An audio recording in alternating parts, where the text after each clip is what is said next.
Good evening, friends. So, welcome to CSC Edge and PSI Edge. So, today we are going to discuss the GS2 question paper. The agenda is not to solve each and every question, but to check the sources of the question, why that question was asked, and how and why the question was framed in that manner. So, we'll just try to restrict ourselves not with the content of the question, but rather to see the strategy and trends that UPSC is evolving, how evolving nature of GS2 paper has been there. Okay, am I audible, right? Clear है? Yes, sir. You are audible. Clear है. ठीक है, तो अभी screen पे आप लोग को क्वेश्चन देख रहे होंगे. मैं एक बार GS2 जो है ना उसको भी सामने लेके आता हूँ, सिलेबस जो है वो, तो कंपेयर करने में आसानी रहेगी.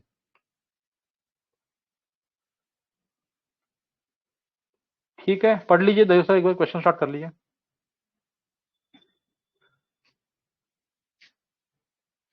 ठीक है, I'll start. So the very first question goes that constitutional morality. Okay, so GS2 is starting with constitutional morality. That's a good start. Constitutional morality is rooted in the Constitution itself and is founded on its essential facets. Explain the doctrine of constitutional morality with the help of relevant judicial decisions. तो दो question है इसमें, constitutional morality और judicial decisions के basis पे. ये previous year news पूछ चुके हैं. This In was PS4 also. particularly with respect to news. Yes, please go ahead, ma'am.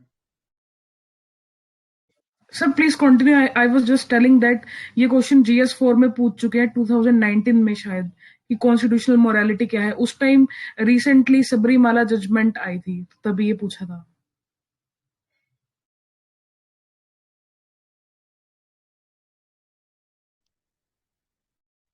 Yes, so throughout the country there were readings of preamble and people were calling the state to observe constitutional morality. So this, I think, is evolved from that. Current affairs is the main source. या we can also say contemporary affairs, जैसे कि UPSC 3-4 साल के questions पूछती है.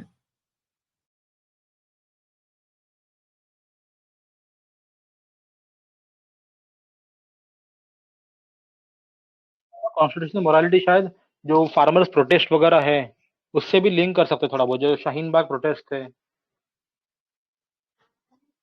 है ना?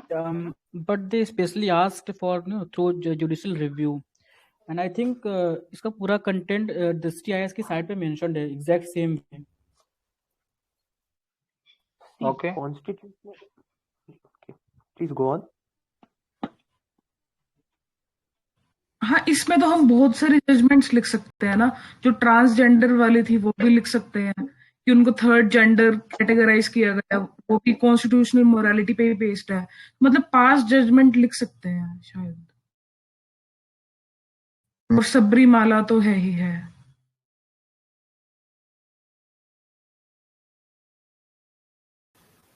See, the concept of constitutional morality was put into limelight only after that Sabrimala issue. तो ये हाँ contemporary क्वेश्चन जरूर है, इसमें आप ऐड भी कर सकते हैं, बट हाँ ये उसी का constitutional morality इसी से रिलेटेड है. और अब तो सबरीमाला के बाद से एथिक्स में भी पढ़ाया जाने लग गया है. तो जो सुबह वाले पेपर में बात कर रहे थे, कंपार्टमेंटलाइजेशन नहीं हो रहा है, कॉन्स्टिट्यूशनल मोरालिटी अभी लुकमान आईएएस वाले अपने इसमें एथिक्स में भी पढ़ा रहे हैं, और ये इन्होंने GS2 में दे रखा है. तो यहाँ या GS4 2019 में पूछा भी था यूपीएससी ने, That's what I'm saying. Constitutional morality के बारे में. हाँ, तो वो जो सुबह वाले पेपर में बात कर रहे थे हम, कंपार्टमेंटलाइजेशन अब काम नहीं कर रहा. So it is quite evident in this paper as well कि ये जो कॉन्स्टिट्यूशनल मोरालिटी का एस्पेक्ट है वो GS2 में पूछा जा रहा है. बट इसका अगर जो सर बैकग्राउंड देखें कॉन्स्टिट्यूशनल मोरालिटी का, वो अंबेडकर की जो स्पीच थी कॉन्स्टिट्यूएंट असेंबली में 4 नवंबर 1948 में, ये यहाँ से ट्रेस्ड होता है. उसका जो फर्स्ट पार्ट है, constitutional morality is rooted in the constitution itself. पहले इसको भी तो थोड़ा एक्सप्लेन करना होगा ना, बाद में हम उसको लिंक करेंगे जो रिसेंट जुडिशियल डिसीजंस हैं उससे, जिसमें अंबेडकर ने बोला था कि no constitution is perfect, It all depends upon those who run the constitution. ठीक है यार, मतलब टू बी वेरी ऑनेस्ट एक क्वेश्चन ना सिंपल मतलब स्ट्रेट फॉरवर्ड लग रहा है, बट इसमें रेलेवेंट जुडिशियल डिसीजंस क्या लिखेंगे हम लोग? मतलब दिस सीम्स लाइक अ मोर एक ऑफ एन तो explanatory question. I think we can start from Keshav Sabrimala, Bharti please case. start. That is also Yeah, please speak on. Please carry on. yeah. I'm saying we can start with Keshav Bharti case, then the Sabrimala, and one more case. I think we can this Nas Foundation case we can mention. कि नाज foundation यानी 377 I guess section 377 की बात कर रहे हैं आप, LGBT वाला, राइट्स वाला. Yes, yes, yes. ओके नहीं, वही कॉन्स्टिट्यूशनल मोरालिटी और जुडिशियल एक्ट, इसको देखिए फिर से लिंक किया है जुडिशियल रेलेवेंट जुडिशियल डिसीजंस के हिसाब से. ठीक है, तो एक तरीके से ये बताया ना कि how judiciary has uphold the value of constitutional morality in its recent judgments. तो आई गेस सबसे बड़ा तो साबरी सर वाला ही इशू है. सर रिसेंटली वो शाहीन बाग प्रोटेस्ट में सुप्रीम कोर्ट ने बोला था ना कि यस, मतलब जो हाँ. प्रोटेस्ट करना है वो हम्म, एब्सोल्यूट नहीं है, पब्लिक ऑर्डर हाँ. को वो भी हम यूज कर सकते हैं, वो काफी रिसेंट है. ओके, हाँ. Right to protest is not basically a क्या है ना, फंडामेंटल देखो राइट. प्रोटेस्ट वाला. हाँ. कॉन्स्टिट्यूशनल मोरालिटी को थोड़ा सा ब्रॉडर व्यू में देखेंगे ना, कि मतलब है कि भाई प्रोटेस्ट या जो भी कर रहे हो तुम, अराजकता मत फैलाओ, मत सन्नाय मत फैलाओ, बी मतलब सिविल, बी किसी और को कॉन्स्टिट्यूशनल, नहीं करनी जो है मतलब. कॉन्स्टिट्यूशनल वैल्यूज को अपहोल्ड करो. आप यस. बिल्कुल सर. आई थिंक ठीक है, सुप्रीम कोर्ट का हर एक डिसीजन कोर्ट कर सकते हैं कॉन्स्टिट्यूशनल मोरालिटी के नाम पे. हाँ, बट इसमें तो ब्रॉडर वाले ही करेंगे जो रिसेंट ऐसे सबरीमला ये सब. ये बड़े बड़े लिखने से ऐसा मुझे ऐसा लगता है कि ज्यादा सेफ रहेगा. ऐसे तो जो आपने बोला बिल्कुल सही है, सब चीज को कॉन्स्टिट्यूशन मोरालिटी को होल्ड करने वाले जजमेंट्स ही देती है. बट ये तो यही वाला ज्यादा सेफ रहेगा ना, सबरीमला और नास या जो फाउंडेशन का जो जो उन्होंने बताया. लैंडमार्क जजमेंट करना जो हो लैंडमार्क तो हम किससे आई करेंगे? थिंक उन्हीं को ही. Hello, am I audible? जी जी, yes, yes, you are audible. हाँ, मैं कह रहा हूँ अगर इसको कॉन्स्टिट्यूशन से लिंक करना, सॉरी सिलेबस से लिंक करना, तो टॉपिक 1 से हो रहा है ना ये पूरा कॉन्स्टिट्यूशन हिस्टोरिकल अंडरपिनिंग वाला Correct, topic. yes, yes. So इसको यस स्टार्ट कैसे सर. करेंगे? पहले वो अम्बेडकर की ठीक है, स्पीच से इसको स्टार्ट करें. नहीं अभी एक सेकंड रुक जाओ. हम लोग ना अभी क्वेश्चन पेपर डिस्कस नहीं कर रहे, हम लोग बस क्वेश्चंस का स्टार्टिंग पॉइंट देख रहे हैं कि क्यों आया है, कैसे आया है, वो देख रहे हैं, क्योंकि फिर वो बहुत लंबा खींच जाएगा ना. ठीक है, we are discussing okay. Only the source of the question, trends क्या है, कैसा है, दैट्स इट. थोड़ा फास्ट Okay, करेंगे. फर्स्ट क्वेश्चन अपने बहुत स्लो कर दिया, आई थिंक 10 मिनट हो गए होंगे ऑलरेडी, 7 मिनट हो गए, 2-3 मिनट में कर लेंगे. ठीक है, yeah, discuss let's the move to the next desirability. question. Second question, discuss the desirability of greater representation of woman in higher judiciary. ठीक है, वुमन का है जुडिशरी के बारे में है, स्पेसिफिकली हायर जुडिशरी लिखा है, मतलब सुप्रीम कोर्ट, हाई कोर्ट. ये सीजीआई ने रिसेंटली बार-बार चीफ बोला ना कि जस्टिस ऑफ वुमेन को इंडिया ने 50% बोला था. रिजर्वेशन देना चाहिए. यस. अरे अपॉइंट भी तो किए 3 वुमेन सुप्रीम कोर्ट ओके. में. नहीं, ऑल इंडिया जुडिशियल सर्विस की डिमांड चल रही है ना कि हायर जुडिशरी के लिए भी ये सब लाया जाए, कॉलेजियम सिस्टम में रिजर्वेशन जैसा कुछ सिस्टम को, ऐसा कुछ कॉरेस्पॉन्डिंग सिस्टम लाया जाए जिससे, क्योंकि आप खुद देखिए अभी तक एक भी chief justice of India women बनी नहीं है. ठीक, उसके बाद अभी भी मेरे ख्याल से एक लाइन में है जो 2027-28 में बनेंगी मोस्ट प्रोबेबली. वो भी बनेंगी कि नहीं अभी कंफर्मेशन एम्बिग्यूटी रहती है. उसके बाद अभी टोटल रिप्रेजेंटेशन मेरे ख्याल से शायद 2-3 ही होंगी सुप्रीम कोर्ट में. हाई कोर्ट का भी हाल ऐसा ही है, 4 है. हाई कोर्ट का भी विजन हाँ. की अब जो विजन, हम बोलिए ना. एक्चुअली पता क्या हुआ था अभी पीछे जी, जो 10 जज अपॉइंट किए थे मेरे ख्याल से, हाँ जज 10 ही थे, तो उसमें से 3 वुमेन थी. ओके. हाँ, तो मैं अभी कह रहा था. रिसेंटली 2-3 महीने पहले. हाँ, हाँ तो हाँ ये बोलो भी प्लीज. ये एक स्ट्रेट फॉरवर्ड क्वेश्चन है. विजन की अगर मैगजीन्स आप अच्छे से फॉलो कर रहे हैं तो उनके मैगजीन्स में लास्ट 7-8 महीने में 2-3 बार ये इशू आया है, women in judiciary, higher judiciary. तो ये विजन की मैगजीन को अगर थोरो है आप, तो ये आंसर काफी स्ट्रेट फॉरवर्ड होगा आपके लिए, क्योंकि उसमें फैक्ट्स वैक्ट सब कुछ इकट्ठा कर रखा था उन्होंने. मैं देख कर बाद में बता दूंगा कौन से मंथ की मैगजीन है. अगस्त वाला.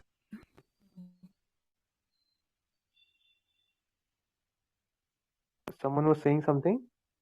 तो ये टॉपिक आप नंबर, मंथ बोल रहे थे ना, वो वही अगस्त बता रही थी, अगस्त में. ठीक है, ये तो ये क्वेश्चन डायरेक्टली टॉपिक नंबर 6 से मैप हो रहा है, जुडिशरी से, एंड स्ट्रेट फॉरवर्ड क्वेश्चन है ऑब्वियसली. बट अगेन वही है, मतलब इसको भी एनालिटिकल वे में लिखना है ना. डिजायरेबिलिटी क्या लिखना है, and how it will ensure diversity, equity and inclusiveness. तो ये कीवर्ड्स की भी इंपॉर्टेंट है, इंपॉर्टेंस क्या है और उससे क्या रिजल्ट निकल रहा है, कॉन्सिक्वेंस क्या है। ठीक है, Yes. क्वेश्चन नंबर 3 देख लीजिए एक बार। क्वेश्चन नंबर 3 है, how have the recommendation of 14th finance commission of India enabled the states to improve fiscal position? वैसे तो अभी 15th फाइनेंस कमीशन की रिकमेंडेशंस आई थी, बट सरप्राइज ये देने के क्वेश्चन लिए है। इधर पूरे 5 सालों का रिव्यू मांग रहा है 14th कमीशन का। हाँ वही, अभी तो 15th का भी आ चुका है, वो भी उन्होंने 2 हाँ। रिपोर्ट दे दी, मगर ये 14 लेकिन यार देखो 14th ना काफी ज्यादा ड्रास्टिक तो था, मतलब 14 में थोड़ा सा तो सभी लोगों ने एक्स्ट्रा पढ़ा होगा, क्योंकि पहले जहां तक मैं याद कर पाता हूँ 13 में काफी कम डिवॉल्यूशन रहता था, 14 ने उसको सिर्फ 42% कर दिया था, लेकिन 32 इतना से। हाँ इतना भी कंटेंट नहीं था कि ये ऐसा 14th के लिए अलग से क्वेश्चन पूछ दे, और मुझे नहीं लगता ज्यादा लोग बना पाए होंगे। यार क्वेश्चन स्टेट्स के ऊपर है, क्वेश्चन सॉरी तुम, ये है कि स्टेट्स का फिजिकल पोजीशन कैसे इंप्रूव हुआ। हाँ तो बट आप वो स्टेट्स में पीआरआई का इंक्लूजन वगैरह, खैर अपन आंसर्स तो डिस्कस नहीं कर रहे हैं अभी, हाँ अपन क्वेश्चंस डिस्कस कर रहे हैं कि क्वेश्चंस के क्या सोर्सेस हैं, या आपको क्या लॉजिक लग रहा है क्वेश्चंस का, या फिर क्वेश्चन को समझना है अपने को। मेन अपना जो मोटिव है वो ये है। तो मुझे यहाँ तक समझ आ रहा है कि जैसे जब 14th फाइनेंस कमीशन आया था तो यूपीएससी ने 13th फाइनेंस कमीशन प्रीलिम्स में पूछ किया था। So this is on the same lines कि 15th फाइनेंस कमीशन आया मेंस and में there भी was a पूछा question हुआ of है, 14th। मेंस में भी पूछा हुआ है फाइनेंस कमीशन के बारे में यूपीएससी में। हाँ उनकी हाँ टर्म्स ऑफ रेफरेंस के बारे में पूछा गया था ना, आई गेस ऐसा ही क्वेश्चन था शायद, as far as I can remember. उससे उससे पहले भी पूछा हुआ है, ये टर्म्स ऑफ रेफरेंस भी है, 15th फाइनेंस कमीशन की पूछी थी, उससे पहले भी पूछा हुआ है एक बार। ओके एंड ये लेकिन ये 14th फाइनेंस 10 कमीशन मार्कर कितना है। रिलेवेंट है, मतलब सब तो 15th ही पढ़ेंगे मोस्टली लोग तो। दैट्स व्हाई आई सेड कि होता है एग्जाम में इनर्शिया आ जाए कि 14 पढ़ा 15, we will look into it afterwards. अभी तो फिलहाल सिर्फ क्वेश्चंस देख रहे थे कि क्वेश्चन तो चैलेंजिंग लग रहा है, पता है किसी को हाँ याद भी नहीं होगा 14th फाइनेंस कमीशन क्या क्या रिकमेंड करा है अब। बस एक मेजर चीज याद रही कि वो 32 से सीधा 41 कर दिया था। Apart from that I think also अभी बैठे बैठे भी हमें याद नहीं आ रहा है, तो एग्जामिनेशन हॉल में तो क्या ही याद रहता। ठीक, कोई बात नहीं। एंड आई थिंक दिस 42% था क्वेश्चन, शायद, 42% था।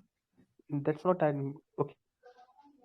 इस चीज को अगर मैप करना तो डायरेक्टली ये कॉन्स्टिट्यूशनल बॉडीज वाला टॉपिक नंबर 8 से मैप कर सकते हैं ना। तो फाइनेंस कमीशन आई थिंक काफी इंपॉर्टेंट है। फाइन, नेक्स्ट क्वेश्चन देख लो। ये, to what extent in your view the parliament is able to ensure accountability of the executive in India? ये भी सर कन्वेंशनल क्वेश्चन लग रहा है, ऐसा कुछ बिल्कुल आउट ऑफ द डिस्कोर्स वाला क्वेश्चन नहीं है, ऐसा मतलब प्राइमा फेसा है तो ऐसा लग रहा है कि कन्वेंशनल क्वेश्चन ही है कि ये उससे रिलेटेड है ना, पार्लियामेंट्री फॉर्म ऑफ गवर्नमेंट और सेपरेशन ऑफ पावर। हाँ उसी में एग्जीक्यूटिव की अकाउंटेबिलिटी इंश्योर करने में पार्लियामेंट का क्या हाथ है, मतलब लेजिस्लेचर, उसके बाद फिर आप ऑपोजिशन के बारे में थोड़ा बहुत, मतलब ऐसा आंसर में स्ट्रक्चर कर सकते हैं। तो ये एक कन्वेंशनल क्वेश्चन लग ये रहा है तो जो हाँ लक्ष्मीकांत में ऐसा हाँ वही गिवन मैं है। कह रहा था। इसमें वो स्टेप्स नहीं पूछ रहे कौन से लेने, इसमें टू व्हाट एक्सटेंट, इसमें एनालिसिस पूछ रहा है कि इसमें वो नहीं बताने कि कैसे अकाउंटेबिलिटी इंश्योर करता है पार्लियामेंट, इसमें स्टेप्स एनालिसिस हाईलाइट करना है नहीं करने हैं। कि हाँ वो एक्चुअली क्या बहुत टाइम से चल रहा है ना, parliament is in decline, tyranny of executive, हो सकता है ये हम लोग ऑप्शनल के लिए पढ़ रहे थे इसलिए इतना ज्यादा अच्छे से पता है, बट ये बहुत दिन से चल ही रहा था ये इशू, तो ये उसी के लाइंस पर ही है आई एस की टू व्हाट एक्सटेंट, यानी कि आपको एनालाइज करके बताना है कि इस पार्लियामेंट इन डिक्लाइन या फिर लेजिस्लेटर का रोल गिर रहा है, ये उसी पे परफॉर्मेंस वाला ही क्वेश्चन है मेरे ख्याल से। कुछ वो ऐड सब करना है किसी को? बताना पड़ेगा ना कि कितनी रिपोर्ट्स वो पहले स्क्रूटिनी प्लस कितनी रिपोर्ट्स को पहले उनको भेजा पार्लियामेंट्री कमेटीज को रिकमेंड उसके लिए, और दूसरी सब चीजें। हम लोग क्या है ना डेटा फोल्डर कर सकते हैं कि कितने रिपोर्ट जो है स्टैंडिंग कमिटीज में जाती हैं और कितने बिल्स जो है नहीं जा पा रहे हैं, है ना। Most of the like for example in 15 farmers bill, guillotine से पास हुआ है। For example like 15th Lok Sabha में 71% जो बिल थे वो कमिटीज के पास गए थे, जो कि 16th लोकसभा में 27% हो गया था। और प्लस अभी एक रीसेंट एक डेटा आया था जिसमें राज्यसभा के नंबर ऑफ आवर्स बताए गए थे, कि कितने टाइम उसकी डिबेट हुई थी, उसमें बहुत ड्रास्टिक चेंज आया था।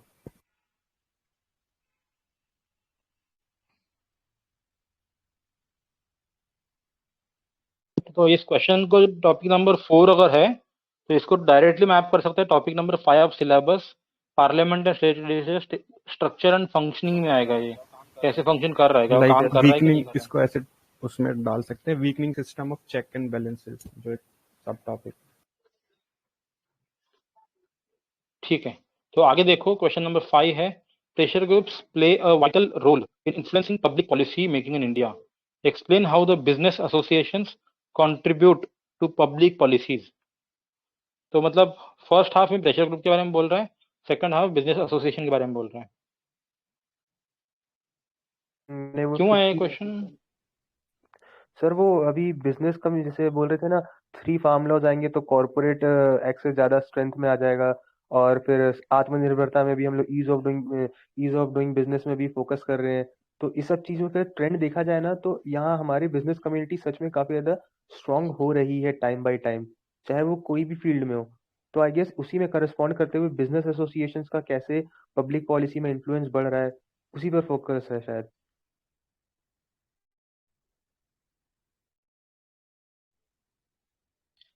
इस पे हम लोग क्या है ना कि प्रेशर ग्रुप को सब्सटेंशिएट कर सकते हैं कि जैसे बिजनेस एसोसिएशन की बात हो रही है तो ASSOCHAM, FICCI, you know, all these associations are working for business, you know, और कॉर्पोरेट्स। तो वो अपने वो इंटरेस्ट को जो है इनपुट्स दे सकते हैं ना, ये इनपुट्स देते हैं अपना कि या हाँ दे, ऐसे पॉलिसी होनी चाहिए और वो सब। हाँ वही मतलब ना, अपने खुद के इंटरेस्ट के हिसाब से इनपुट्स होते हैं इनके। एग्जैक्टली। जैसे सर हमने आरसीपैक नहीं ज्वाइन किया, जैसे वो यस, डेयरी फार्मर्स मिल्क का, वाली, हाँ हाँ इशू वो इशू यूज था। कर सकते हैं। और वैसे ही फिर आजकल नीति आयोग भी बिजनेस साइड से इनपुट्स लेती है पब्लिक पॉलिसी बनाते टाइम। जैसे कि गति शक्ति प्रोग्राम जब चल रहा था तो बिजनेस कमिटीज के साथ भी नीति आयोग ने डिस्कशन लिया था। तो पब्लिक पॉलिसी में आजकल ज्यादा लेजिटिमेसी, हालांकि अपने ऑप्शनल का पार्ट है कि अब ज्यादा लेजिटिमेसी इंजॉय कर रहे हैं ये ग्रुप्स जो हैं, प्रेशर ग्रुप्स, और स्पेसिफिकली इस बिजनेस एसोसिएशन वाले। बाकी आप लोगों ने जो एग्जांपल दिए वो तो काफी परफेक्ट थे कि आरसेप के टाइम पर भी ये जो डेयरी सेक्टर है उसमें ये सब चीजें तो ऐड कर सकते हैं। और फिर ये एक और है मेरे अच्छा, ख्याल से इस चीज को अगर, इससे प्लीज कंटिन्यू। हाँ मैं कह रहा था अगर इसको डायरेक्टली देखा जाए तो this is directly given in topic number 6 of the syllabus, pressure groups and formal informal associations and their role in polity. ठीक है, पब्लिक पॉलिसीज के बारे में लिंक कर दिया इसको। कुछ कहना है किसी को और, तो आगे चले। सीधा क्वेश्चन है यार, मतलब प्रीवियस ईयर्स में भी प्रेशर ग्रुप के बारे में बहुत बार पूछा हुआ है।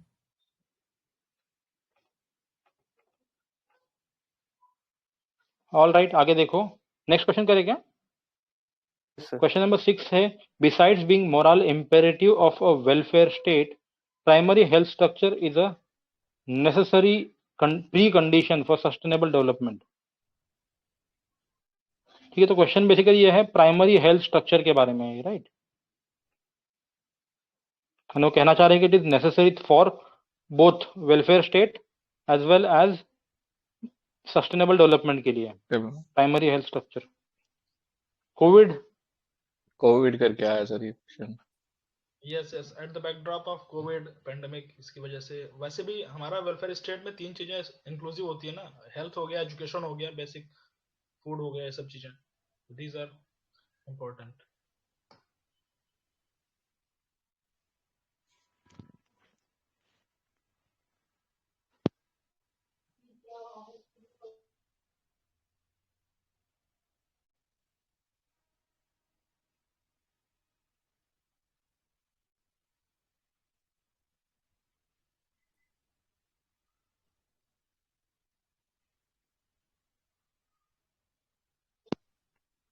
Hello, am I audible? Yes yes, तो क्या हो गया अचानक से सभी शांत हो गए, मैं वही सोच रहा हूँ अभी। हेल्थ का टॉपिक कहाँ पे आता है? ये टॉपिक नंबर 13 दिख ये रहा है, सोशल जस्टिस में आएगा ये। हेल्थ सोशल करके जस्टिस होगा में उसमें। टॉपिक 13 दिख रहा है, issues relating to development and management of social sector and हाँ services इसी relating में to आएगा। health, education and human resources. तो मतलब डायरेक्टली इन्होंने जो social welfare state, sustainable development and health structure, नहीं मेरे ख्याल से ये उसी में ही आएगा, सोशल जस्टिस हेल्थ के साथ।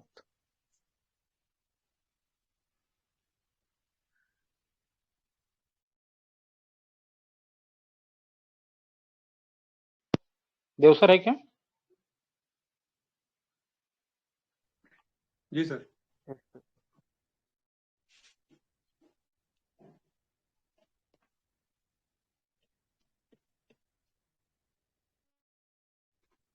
जी सर, प्लीज कंटिन्यू।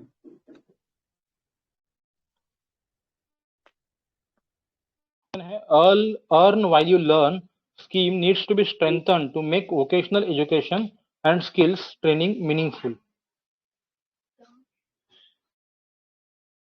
ऐसा कोई ग्रैंड स्कीम तो मुझे याद नहीं आ रहा है सर कि अर्न वैल्यू लर्न ऐसा कुछ था, क्योंकि शाहकार मित्र ऐप शाहकार मित्र करके कोई स्कीम थी शायद, जहां मुझे याद आ रहा है ऐसा कुछ था, या फिर वो भी शायद मैं गलत बोल रहा हूँ।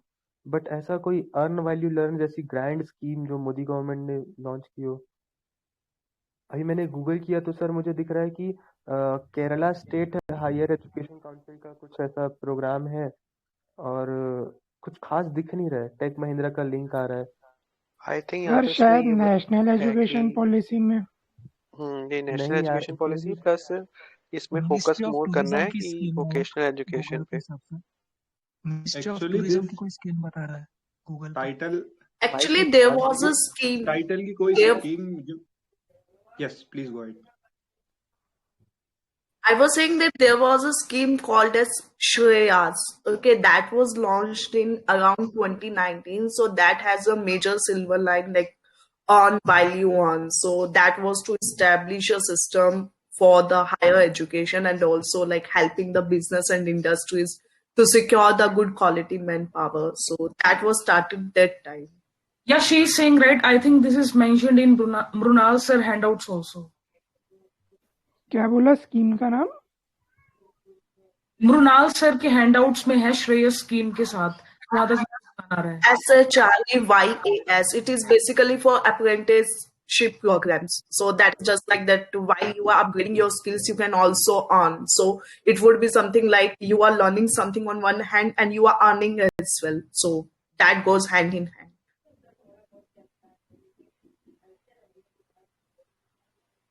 In PIB, it is mentioned as a Ministry of Tourism scheme. So You know that apprentice वाला part ना, that is सिलेबस में भी for डायरेक्टली ऐसा कोई education. मैप नहीं हो पा रहा है। एजुकेशन में कहीं कहाँ करेंगे? मिनिस्ट्री ऑफ एजुकेशन टूरिज्म का की ही पड़ेगा स्कीम ना। है शायद कोई। नहीं, एंड समवन वाज सेइंग कि मृणाल के हैंडआउट में, यार I am having it right now, I have search this earn while you learn, I can not find this word in the Mrinal. अरे ठीक है यार, मतलब मैं ये कह रहा हूँ ना, I think the focus is not on earn while you learn, the focus is on vocational education and skill training, which was a major part in the latest जो एजुकेशन पॉलिसी आई थी ना। Yes sir. They have highlighted it too much on this thing कि भाई education has to be transformed from normal education to vocational education, from normal yes. education to practical education. So focus is on that, and to ensure that earn while you learn is a scheme which needs to be empowered. जो भी है फर्क नहीं पड़ता हो कितनी छोटी हो कितनी बड़ी हो, पर ये कह रहा है कि to that is the end objective, मतलब पूरा क्वेश्चन उसी के बारे में है, vocational and skill training के बारे में। But still it looks like a bouncer, I would say, थोड़ा सा। Yes. And when we look the quotation प्रधानमंत्री here, कौशल विकास योजना। Question starts with double quotation, but the phrase is in single quotation. मतलब you have to see the idea. कि यहाँ पे idea है कि अब learn while you मतलब learn while you learn. हाँ, तो this is the idea और main Past topic है years में, vocational education, yeah. skill training. If someone is not speaking, then please turn off your mic क्योंकि echo आ रहा है बार-बार। Actually, according to PIB, it's a Ministry of Tourism scheme. I just googled, so the exact name. वो PIB वाला जो आप बोल रहे हैं वो 2012 का है। Someone turn off the mic, actually वो echo आ रहा है। Everyone please turn off your mic and then please turn on. The only person who's speaking should please turn on the mic.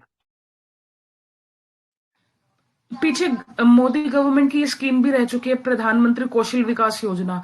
I think ये उसी theme के ऊपर based question है। Actually, the question is not based on anything what Drishyam sir has said. I just remembered one thing. In double quotation, sorry, in single quotation, that thing is open to interpretation. It was clarified by UPSC when they gave a essay of new woman. In that new woman essay, they ensured, matlab, they made the single quotation, and in that single quotation, it was written new woman. So it is open to interpretation. It is not linked to any scheme. It only focuses on vocational training and ठीक है skill development. ये ठीक है, चलो मुझे आई लगता है think syllabus के ना health and education and human resource जो वो 3 कीवर्ड्स है ना, ये 6th क्वेश्चन हेल्थ से रिलेटेड है and education and human resource से रिलेटेड है ये 7th question. Okay. Shall we move ahead, Drishyam sir?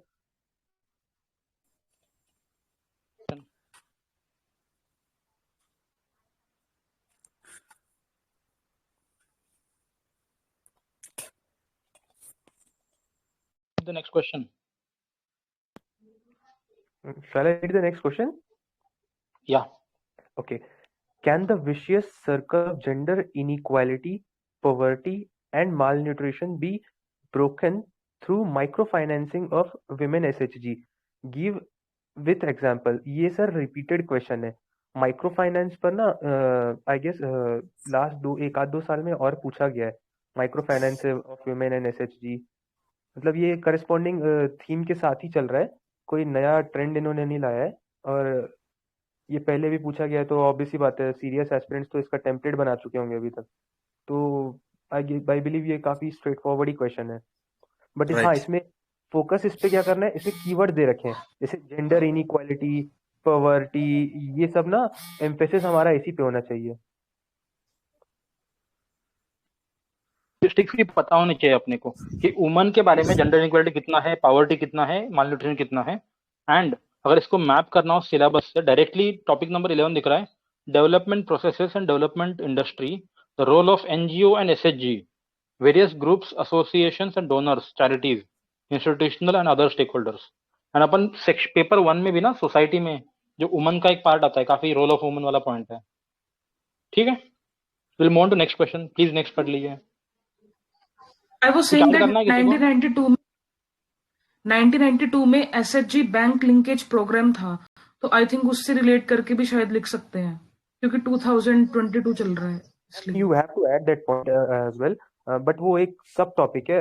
अभी अपन आंसर में उतना ज्यादा जान नहीं रहे. वो तो उसमें बता रहा था कि ट्रेंड कैसा चल रहा है, कि ये पहले भी आया है, और दैट्स ऑल. हाँ, इसका सर ट्रेंड ऐसे था, पहले इसमें माइक्रो फाइनेंसिंग पे क्वेश्चन था, देन नेक्स्ट ईयर कुछ साल बाद एसएचजी पे क्वेश्चन आया था, देन माइक्रो फाइनेंसिंग एसएचजी को मिक्स करके उसका इम्पैक्ट वुमेन पे क्या हुआ था, लास्ट ईयर ये क्वेश्चन पूछा गया था, और देन इस साल ये वाला क्वेश्चन आया है. इसमें उन्होंने जो 14th नंबर है मतलब अपने टॉपिक का, issue relating to poverty and hunger, इसको 11 वाले जो पॉइंटर अभी दृश्यम सर ने बताया था, रोल ऑफ एनजीओ एसएचजी, उससे लिंक कर दिया बेसिकली. तो इसकी आप हिस्ट्री देखोगे तो यही है. हाँ वही, मतलब रिपीटेड क्वेश्चन है, ट्रेंड में भी चल रहा है, तो इसलिए मैं बोला कि पहले से प्रीसेट बना लिया होगा टॉपर्स ने. तो shall we move on to next question now? Yes. Okay, Drishyam sir, I am reading the next question. Hello. हाँ, yes sir. Yes, please go ahead. Okay, question number 9 is like this. In double quotation, it is written like this: if the last few decades were of Asia's growth story, the next few are expected to be Africa's. In the light of the statement, examine India's influence in Africa in recent years. ये PSIR वालों के लिए blessing है, और बाकियों का तो पता नहीं, बट हमारे लिए आई गेस थोड़ा सा इजी पड़ेगा, क्योंकि ये तो मतलब इंडिया अफ्रीका रिलेशंस पे वैसे भी काफी एक्सटेंसिव पढ़ते ही हैं. आईआर का टॉपिक है ये, इंडिया अफ्रीका या फिर India and global south.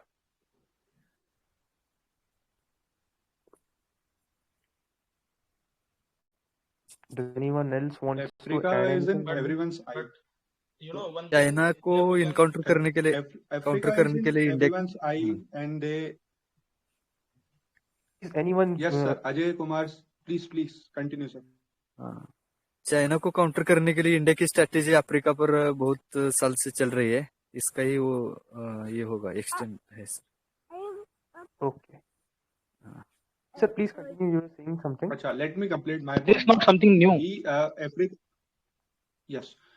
Sir बताइए To me, आगे। Africa is in everyone's eye, and every major power or minor aspiring power is trying to get their influence on Africa.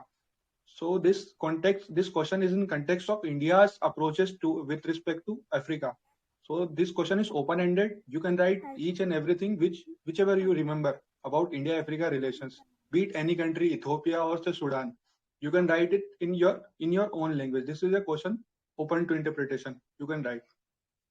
Acha, with respect to India's approach, With not कि Prime हमसे भी Minister जो लिख रहे हो. Modi's,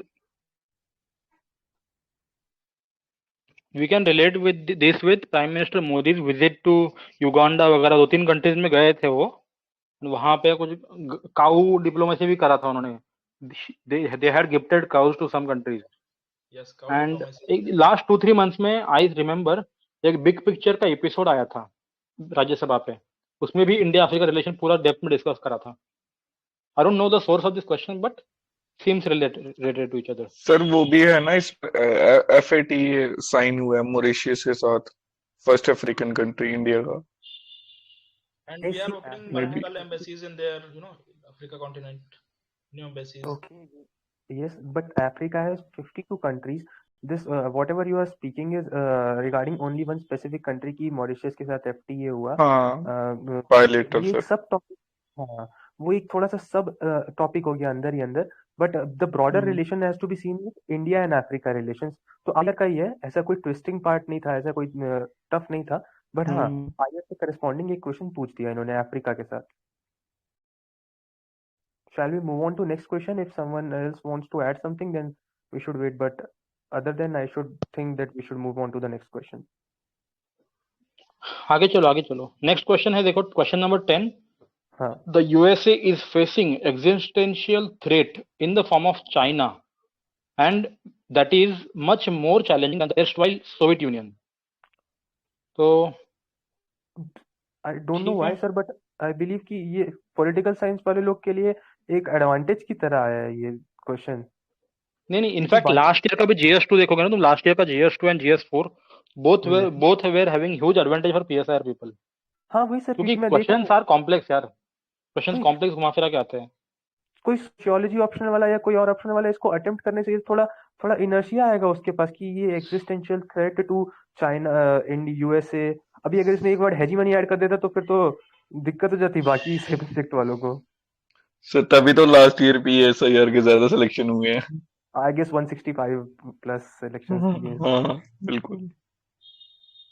Okay, so I guess this question is also straightforward for people who have this optional. Okay, apart from that, I guess this question will be quite tough for substantiating this part. Explain करके लिखा है, तो आपको उसको substantiate करना पड़ेगा कि why USA is facing this crisis। फिर बताएंगे कि सब जगह जैसे political sphere में, फिर economic sphere में कहाँ Asian Development Bank का वो बढ़ रहा है, फिर cultural sphere में बताएंगे। जैसे हम बता सकते हैं, हो सकता है generalist किसी और सब्जेक्ट को दिक्कत आए। Someone was saying something, I guess। हाँ, I was saying कि अगर क्वेश्चंस को देखा जाए ना तो थोड़ा सा कॉम्प्लेक्सिटी ज्यादा नहीं लग रही है थोड़ी सी, मतलब ठीक है questions may be simple as well to attempt, but then they are much more thought provoking. जैसे अपन ने सुबह डिस्कस किया था ना, दे आर मच मोर कि यार लोगों को they are force to think. ऐसा नहीं कि सीधा पूछ लिया कि what is this and explain this, ऐसा नहीं है ना, सिंपल। ऐसा नहीं पूछ रहे कि इंडिया और यूएस के रिलेशन या इंडिया चाइना के रिलेशन में क्या खटास आ रही है, ये पूछ रहे हैं कि how US is facing existential threat in the form of China. तो हाँ, ये एनालिटिकल पार्ट ज्यादा आ रहा है कि अपने को एनालिसिस देना पड़ेगा, हाउ चाइना इज राइजिंग, ऐसा वैसा, ऐसा ज्यादा एनालिसिस ज्यादा है इसमें। एंड हाउ कंट्रास्ट भी दिखाना पड़ेगा सोवियत यूनियन के साथ, बिकॉज सभी पार्ट के साथ जस्टिस करनी पड़ेगी इसमें, तो सोवियत यूनियन वाला पार्ट भी एलिमिनेट नहीं कर सकते इसमें। एक और चीज मैं ऐड करता हूँ। अच्छा, एक और चीज यार, डायरेक्टली ये चीज ना है भी नहीं है सिलेबस में। जैसे यूएसए और चाइना का, सोवियत यूनियन का, ये डायरेक्टली GS2 के सिलेबस में है भी नहीं है ना। इंडिया एंड नेबरहुड पूछ रहा है, फिर बायलैटरल रीजनल ग्लोबल ग्रुपिंग पूछ रहा है, देन इफेक्ट्स ऑफ पॉलिसीज पूछ रहा है, इंपॉर्टेंस ऑफ इंटरनेशनल इंस्टीट्यूशंस। हाँ मतलब usually with respect to India पूछते हैं कुछ भी, इस बार ऐसा नहीं है। For me this is a trap question, clearly trap question, UPSC is trying to get individuals' identity checked by giving such questions. So वो पूछना चाह रहा है कि आपकी थॉट क्या सोवियत की तरफ इंक्लाइंड है या फिर आपकी थॉट जो है वो मॉडर्न कैपिटलिस्ट है. और इसमें जो कीवर्ड जो क्वेश्चन के साथ आया वो है explain. Now this is the main test of the answer writing वाला पर्सन. तो उसको एक्सप्लेन में क्या करना है, उसको पर्टिकुलर कंटेक्स्ट में क्वेश्चन को समझाना है, उसको क्लैरिटी देना है कि ये क्यों लिख रखा है और उसको डिफाइन करना है सब कुछ. तो ये एक ट्रैप क्वेश्चन है. ऐसे क्वेश्चंस में we have to be very cautious what do we write and and on what lines we conclude. So every year there are such questions. This is this year's question, first one I found.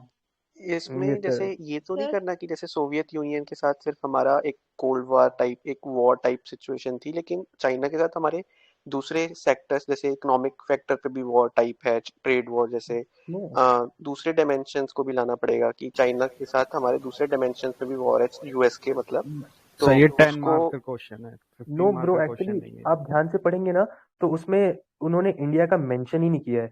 Just read वो it India once. का कोई sorry मतलब ही नहीं है इसमें. हाँ, नहीं इसमें ना सॉरी आपको इंडिया का यूएसए का ही मेंशन मैं नहीं बोल रहा करना. था कि हाँ यूएसए के जैसे चाइना के साथ मल्टी डायमेंशनल वॉर टाइप है कि एक तरफ ट्रेड वॉर इकोनॉमिक एंगल, एक तरफ मतलब सोशल, एक यस, एक कल्चरल वैसे एंगल. Cultural angle. लेकिन हाँ. सोवियत के साथ ज्यादा हमारा मतलब यूएस का थोड़ा वैसा था, करेक्ट. कोल्ड वॉर टाइप ज्यादा था, That's what we have to war. put but into. But उसके लिए ना, उसके लिए कंटेम्पररी टाइम भी तो देखो ना कि that was the time of two blocks in the sir यहाँ एंटायर पे है ना वर्ल्ड कुछ में. चीजें जैसे अब कि AUKUS मल्टीलेटरल हो और गया ना, quad. Multipolar. Yeah, please, someone was move saying on. AUKUS मतलब and Quad. हम नहीं आंसर आई डिस्कस वाज नहीं कर रहे हैं, नहीं मैं ये हम पूछ रही हूँ ना आंसर नहीं कि हम डिस्कस कर लोग रहे हैं. PSIR से नहीं हूँ मैं, ठीक है, पर इसमें है ना ये सब चीजें जैसे BRI क्वाड AUKUS और है ना ये जो रशिया का मतलब रशिया को इन लोगों ने वो करके रखा, सोवियत यूनियन पे सैंक्शंस लगा रखी हैं, तो ये सब चीजें है ना इन सब कंटेक्स्ट में लिखा जा सकता है क्योंकि यही सब चीजें थी सब उसमें. कुछ और अभी सब कुछ जैसे आएगा. S-400 मिसाइल्स हमारे यहाँ हाँ आई थी, ठीक है, उसके बाद हमें है ना यूएसए ने भी थोड़ा सा इंडिकेशन दिया था कि जो इंडिया का रशिया के प्रति इंक्रेशन है. मिस अननोन, हम सब कुछ लिख सकते हैं इस क्वेश्चन में. This is very broad question हाँ एट तो मतलब इंटरनेशनल ऐसा तो स्टेज. नहीं होगा कि हम अगर है ना PSIR से नहीं है तो हम है ना बहुत सारे डिसएडवांटेजेस मतलब कंडीशंस अरे में ये है. क्वेश्चन समझने की बात है, बस बात देखो, बात यार समझने की है. इसके ऊपर आर्टिकल्स तो लिखे ही जाते हैं ना, डिटेल्स. तो यस सर. अगर डिटेल पढ़े हैं 2-4 आप लोगों ने तो आ जाता है, वो कोई इशू नहीं है उसमें. बट यस वो सर. Yes, exactly. तो ऐसा कुछ नहीं, पीएसआर वालों को नहीं आएगा, ऐसा कुछ नहीं है. हालांकि ऊपर का क्वेश्चन भी देख लो यार, आते रहते हैं आर्टिकल्स, बस वो आर्टिकल पकड़ने की बात है ना. आगे चलते हैं. यार नेक्स्ट है क्वेश्चन हर नंबर. एक ऑप्शनल के या कि हर एक ऑप्शनल के साथ एडवांटेजेस है और डिसएडवांटेजेस है. कुछ एक ऑप्शनल से एडवांटेज भी हो रहा है. अब जैसे PSIR वाले को जो पहला पेपर था GS1 में, उसमें सब कॉन्टिनेंट को लेके थोड़ी प्रॉब्लम हो सकती है, माइट बी. तो there is advantages, there are and यार disadvantages. You need to balance it simply. Economics optional वालों को GS3 इजी जाएगा, हिस्ट्री ऑप्शनल वालों को ये GS1 इजी जाएगा. होता ही है ना, नेचुरल एडवांटेज रहता है कई जगह पे, बट दैट्स फाइन. आगे देखो question number 11. The jurisdiction of Central Bureau of Investigation regarding lodging an FIR and conducting the probe within the particular state is being questioned by various states. However, the power of states to withhold the consent to the CBI is not absolute. Explain with special reference to federal character of India. Wow. तो ये sir कहना ये चाह रहा है कि sir ये please कहना चाह रहा है कंटिन्यू. कि हाँ, मैं ये कहना चाह रहा है कि जो CBI की पावर है ना, वो एब्सोल्यूट ये जुरिस्डिक्शन है CBI का FIR के लिए, बट इसके ऊपर डिबेट चल रहा है अभी. एंड जो power of state to withhold है ना, वो एब्सोल्यूट नहीं है. तो बेसिकली हमें ना एक ऐसे पुश करे जा रहा है कि भाई take a stand with centre kind of. But जैसा देव सर ने कहा था, मुझे भी लगता है ये ट्रैप है. मतलब सर हमें ना सिर्फ डिस्पैशनेट एनालिसिस करना है और ये बिल्कुल करंट से ही इनलाइंड है क्योंकि करंट में ये सब चल रहा है कि जनरल कंसेंट को विड्रॉ कर लिया गया है. और इसका भी सोर्स देखा जाए तो सोर्स भी सिमिलर है. अगर विजन की मंथली मैगजीन्स फॉलो कर रहे हो तो उसमें एम्पल ऑफ टाइम्स मतलब कम से कम 2-3 बार इसके बारे में मेंशन दे रखा है. और एक बार तो पूरा एक पेज ही पूरा भर के दिया था जनरल कंसेंट और इस कंसेंट के बीच में. तो ये क्वेश्चन काफी स्ट्रेट फॉरवर्ड है. बट हाँ, जैसा देव सर ने बताया कि ट्रैप्ड वो है इसमें हमें डिस्पैशनेट एनालिसिस करके एक कंक्लूजन लगा के छोड़ देना है। अपार्ट फ्रॉम दैट इसमें हमें अपना भावुक होकर ऐसा नहीं लिखना चाहिए कि सेंट्रल गवर्नमेंट, बस यही है।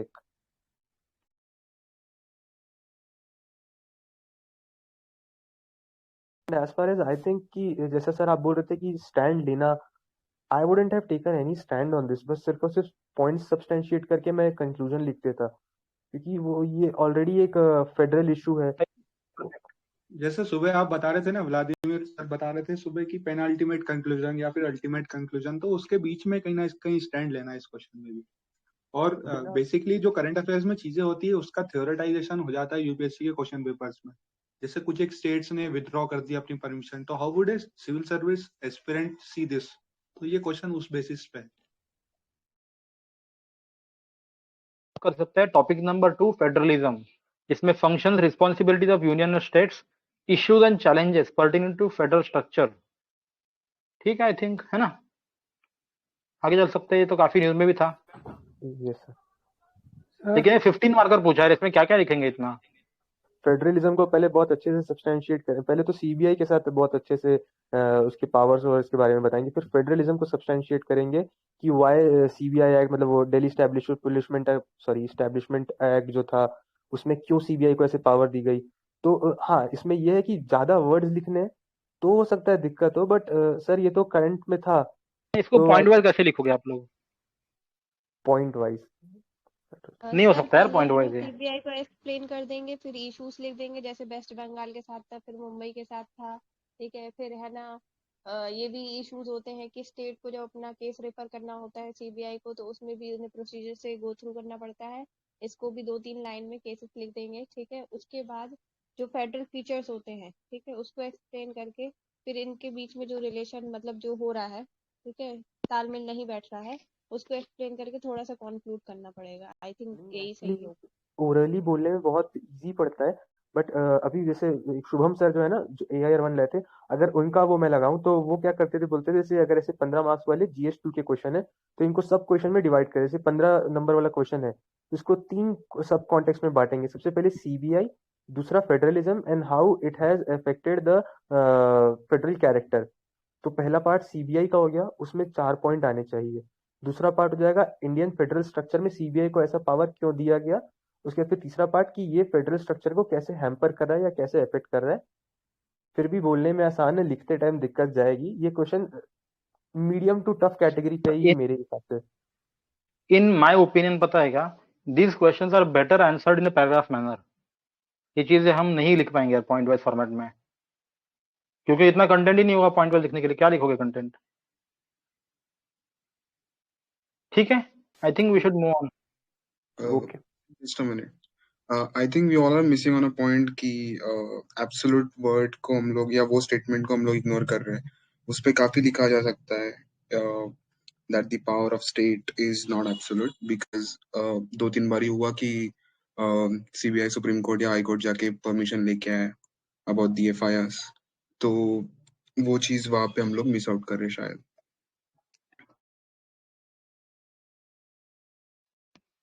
Next question will see, question number 12 है, दो human rights commissions have contributed immensely to the protection of human rights in India, yet they have failed to assert themselves against the mighty and powerful. Analyzing their structural and practical limitations suggest remedial measures. अब ये question थोड़ा सा ना यार UPSC type का पुराने style का लगता है थोड़ा सा, कि एनएचआरसी को पकड़ो, उसके लिमिटेशन बताओ, फंक्शन बताओ, सॉल्यूशन बताओ।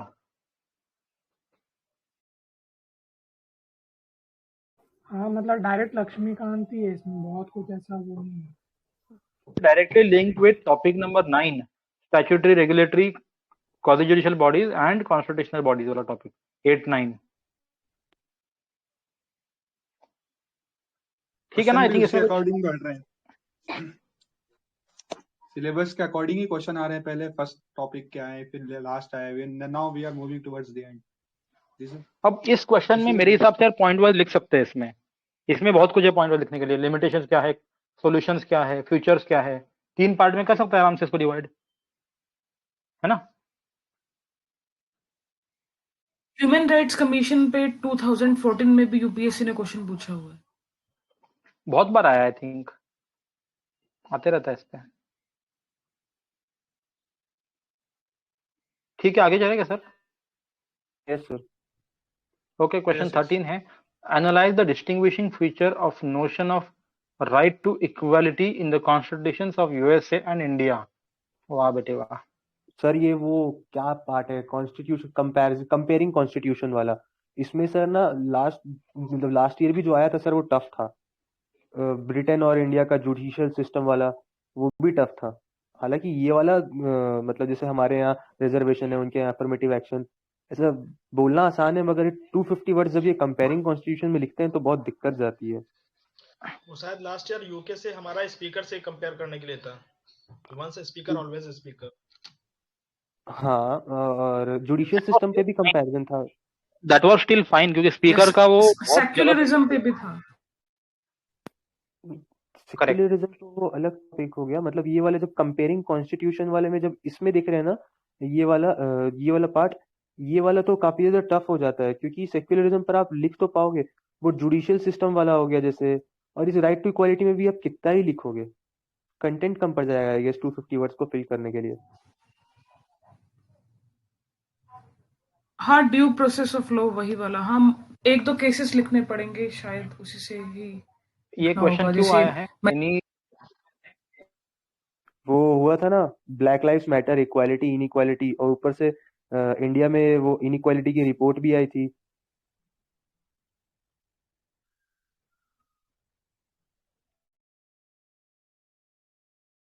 ऑक्सफैम की रिपोर्ट आई थी इनइक्वालिटी, ऊपर से फिर वो last year right to equality वाला, मतलब वो ब्लैक लाइव्स मैटर वो इशू हुआ था यूएस में। आई गेस उसी लाइट में इन्होंने डाला है। ठीक है, और कुछ ऐड करना है किसी को? Any comments on this question? Tough to medium category question from my हाँ, साइड। टफ तो लग ही रहा है। और मुझे भी वही थॉट लग रही है कि right to equality is easier said than done. वहां पे लिखने में यार इट्स डिफिकल्ट। हाँ वही। ठीक है, आगे चले क्या? हाँ यस सर। अब यार मतलब पीएसआई वाले तो यही करेंगे, इसमें थोड़ा बहुत थियोरेटिकल कुछ डाल सकते हैं इसमें, और क्या कर सकते हो? हिस्टोरिकल थोड़ा सा दे दो, मुश्किल है लिखना। Question 14, explain the constitutional provisions under legislative councils are established. Review the working and current status of legislative council.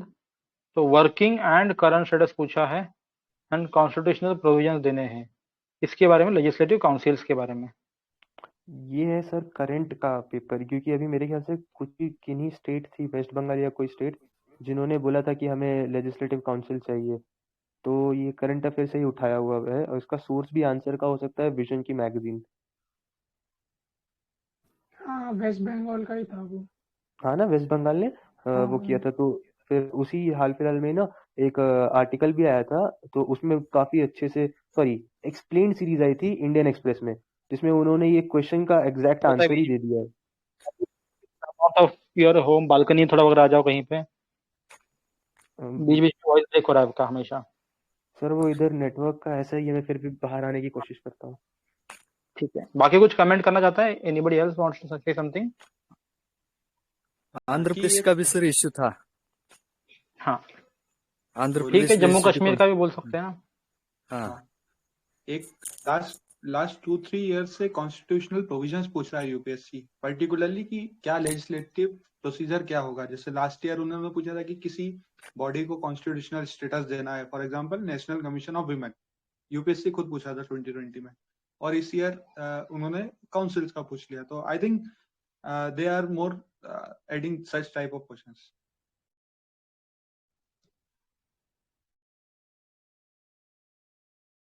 ये तो आगे एक्चुअली चलते पूरा, हैं। Yes sir. हाँ, क्वेश्चन नंबर 15 है, do department related parliamentary standing committee keep administration on its toes and inspire reverence for parliamentary control? Evaluate the working of such committees with suitable examples. Sir ये इसको purely डिसाइपल, from current affairs. हाँ ये its on its toes to inspire reverence. Hello, am I audible? Yes yes, बोलो बोलो। एक बार इसको decipher करके समझाइए ना कि on its toes to reverence of ये वाला लाइन। क्या पार्लियामेंट्री स्टैंडिंग कमेटी अपना काम कर रही है? उनका काम तो यही है ना, पार्लियामेंट्री कंट्रोल एडमिनिस्ट्रेशन के ऊपर दिखाना, मतलब कि जो भी एडमिनिस्ट्रेशन या जो भी एग्जीक्यूटिव काम कर रहा है, are they doing it right? क्या क्या स्टैंडिंग कमेटी अपना रोल निभा पा रहे हैं? तो वही वही वर्किंग वाली बात है, क्या नहीं कर रहे, क्या कर रहे हैं, दोनों का एग्जांपल दे दो, पॉजिटिव नेगेटिव। आई थिंक वही था ना, एक आईटी मिनिस्टर के सामने कुछ तो हुआ था, शशि पार्लियामेंट्री कमेटी के सामने बोला था ना, Shashi Tharoor IT was, I committee guess, I think that may be a context as well. और लास्ट ईयर ये भी पूरे साल डिमांड रही कि जो लॉज थे, फार्म लॉज पर्टिकुलरली, उनको डीआरएससी में भेजा नहीं, या फिर पर्टिकुलरली बहुत सारे लॉज थे उनको भेजा नहीं और दे वर डायरेक्टली पास। अच्छा, इसका हिंदी वर्जन अगर एक बार पढ़ें तो और क्लियरिटी आ जाएगी इसी क्वेश्चन का।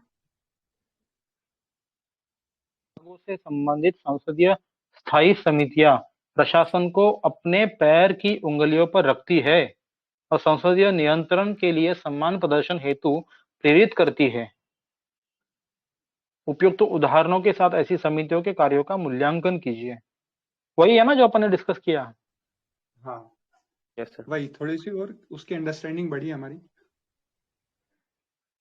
ठीक है, तो ये कहाँ पे रिलेट करेंगे? डायरेक्टली पार्लियामेंट के फंक्शनिंग के साथ में, पार्लियामेंट में। ओके, ऑल राइट, चलो नेक्स्ट क्वेश्चन देखते हैं। क्वेश्चन नंबर 16 है, has the digital illiteracy particularly in rural areas coupled with lack of information and communication technology accessibility hindered the socio-economic development? I would say pandemic. Due to lack of, after pandemic, ICT has become very very essential for survival and lot of other things, education, health outcomes के लिए। क्या लग रहा है आप लोग को? I would say with the increase in penetration of internet, without digital illiteracy, there are higher chances of getting scammed or fooled. This is one aspect what you are saying, and hinder the socio-economic development में जो आप बोल रहे हैं वो तो broader idea वही है कि pandemic से related आया है और कैसे डिजिटल इलिटरेसी होने से इंटरनेट होने के बावजूद भी एक्सेस एक्सेस नहीं कर पाएंगे, नॉलेज नहीं रहेगी। तो जो आपने बोला वही सही है, बट एक वो भी था कि बिना एक तो डिजिटल इलिटरेसी है एंड आईसीटी का इनएक्सेसिबिलिटी या फिर एक्सेसिबिलिटी कम है, लैक ऑफ, है ना? तो दोनों भी है, मतलब दोनों की वजह से सोशियो इकोनॉमिक डेवलपमेंट हर्ट हो रही है, ऐसा बताना चाह रहे हो? हाँ, मिसयूज और लेस यूज दोनों भी हो सकता है उसका। जैसे लास्ट ईयर WHO ने खुद ने एक टर्म जारी किया था, दे called it as infodemics. Yeah, infodemics, you're right. Excessive information in public domain. So it should be related to that. Also ये जो second part है इसका socio economic development, तो ऐसा हुआ है कि for example OTP नहीं आ रहे थे for COVID vaccination, तो ICT के कारण कहीं ना कहीं प्रोसेस हिंडर हो रही थी, लोगों को अपॉइंटमेंट नहीं मिल रहा था। मेनली आई थिंक इसको ब्रॉडर पर्सपेक्टिव, ये तो काफी वैसा हो गया ना, साइड वाला मतलब की पॉइंट हो गया, इसको आखिरी में लिखने लायक।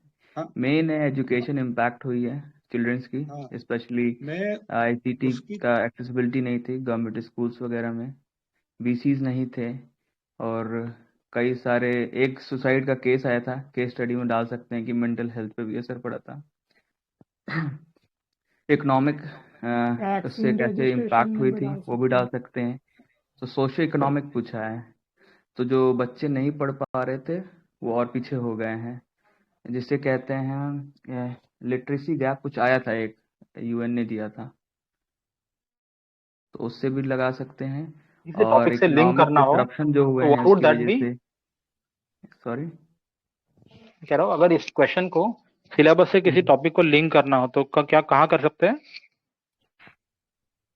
गुड गवर्नेंस या ई गवर्नेंस में आ सकता है। ई गवर्नेंस के लिए आते हैं। हाँ, ई गवर्नेंस से। Yes. One more thing before we move on. Mr. Warrior Prince, your mic is muted. I am unable to unmute you. Please rejoin if we can further proceed. Okay, sir. बढ़िया आ गया।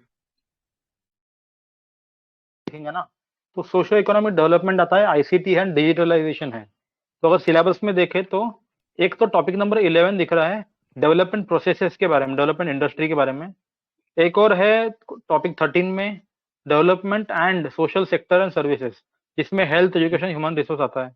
And health जैसे वाले आप में लोगों ने कोविन बताया, वाला लिख सकते हैं हम लोग, हाँ, कोविन वाला लिख and एक सकते और हैं। दिख रहा है मेरे को कि गवर्नेंस, ई गवर्नेंस के बारे में आ रहा है वो, सक्सेस हम्म। लिमिटेशंस, वो सब। तो काफी मतलब ये मल्टी डायमेंशनल लग रहा है, तो ठीक है मतलब। हाँ, मल्टी डिमेंशनल है ये। ठीक है, नेक्स्ट क्वेश्चन देखो, question number 17। Though women in the post independent India have excelled in various fields, social attitude towards women and feminist movement has been patriarchal. Apart from women education and women empowerment schemes, what interventions can help change this milieu? तो question खुद ही बता रहा है कि भाई attitude patriarchal है, मतलब excellence मिला है कई फील्ड्स में, बट स्टिल सोसाइटी का एटीट्यूड चेंज नहीं हुआ अब तक। सेकंड थिंग पूछ बता रहे, वुमेन एजुकेशन तो हम कर रहे हैं, वुमेन एम्पावरमेंट भी हम कर रहे हैं, इसके अलावा क्या कर सकते हैं अभी? तो क्या कहना चाह रहे क्वेश्चन भाई? आई थिंक इंट्रो में पहले लिख देना चाहिए 3-4 लाइन में कि क्या क्या किया है विमेन ने एक्सेल, क्या क्या गवर्नमेंट ने इनिशिएटिव लिए तो क्या क्या फायदे हुए हैं। फॉर एग्जांपल कि आईटी सेक्टर में ग्रोथ हुई है और पार्लियामेंट में रिप्रेजेंटेशन बढ़ा है। फॉर एग्जांपल 11% था एज कम्पेयर टू अदर, मतलब कि और भी ईयर्स में उसमें भी बढ़ा है। ये सब 3-4 लाइन में हो गया। फिर आफ्टर दैट हमें क्या करना चाहिए, मेन उस पर focus. Apart from the women education, women empowerment scheme, what intervention can help. तो हमें पहले वुमेन एजुकेशन कुछ स्कीम मेंशन कर देंगे, वुमेन एम्पावरमेंट कुछ स्कीम मेंशन कर देंगे, देन वी विल राइट कि इसके अलावा क्या कर सकते हैं। जैसे बीबीपी है, बेटी बचाओ बेटी पढ़ाओ वाला है, और भी जो भी स्कीम्स आई हैं नई वाली, या और ये सब तो वुमेन सेंसिटाइजेशन हो गया। एम्पावरमेंट में ही आ गया ना।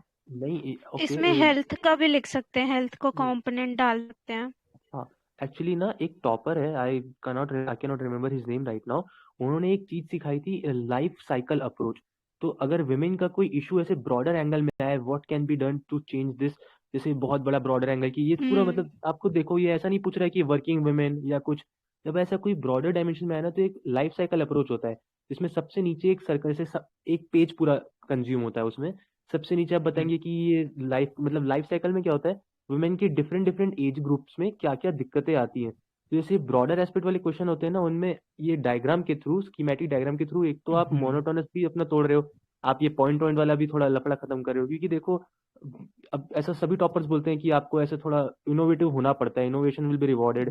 सो इसमें मैं होता तो लाइफ साइकिल अप्रोच 100% अपनाता, और फिर जो नेक्स्ट पेज होता जिसमें हमें रिकमेंडेशन देता, उसको जरूर पॉइंट वाइज फॉर्मेट में देता, starting from the most important recommendation to the least important. और इसमें जो डेटा की पुट करने की बात करें हम लोग, नेशनल फैमिली हेल्थ सर्वे 5 जो आया था, उसका डेटा आराम से पुट करके बनाया जा सकता है। मतलब अभी इजी लग रहा है, रियल एग्जाम में टफ होता, बट अगर आप पहले से नेशनल फैमिली हेल्थ सर्वे का जो 5 आया था, उसका डेटा का जो आप पहले से वो ले लेंगे पॉइंट्स, तो वो आप उसको इंट्रोडक्शन में डालकर फिर एक लाइफ साइकिल अप्रोच के थ्रू, मतलब 250 मार्क्स के लिए अगर 3 पन्ने लिखने रहते हैं आपको, तो वो अच्छे से आप लिख सकते हैं इसमें।